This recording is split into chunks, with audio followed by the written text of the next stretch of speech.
পলাশ ফুল দিয়ে আমরা আজকে বাঁশি বানাবো। এই যে এভাবে ছিঁড়বো, ছিঁড়ার পরে এই যে এটারে এইভাবে এইভাবে দেখা যাচ্ছে।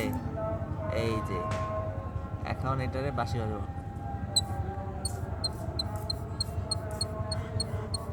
আমার কাছে আরেকটা আছে, এই যে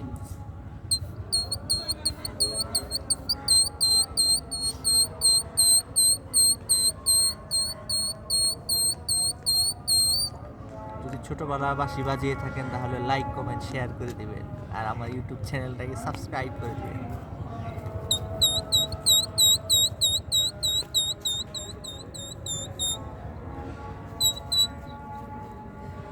বাজাতে পারবে তুমি?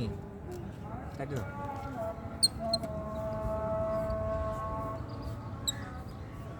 বাজে না, ঠিক আছে।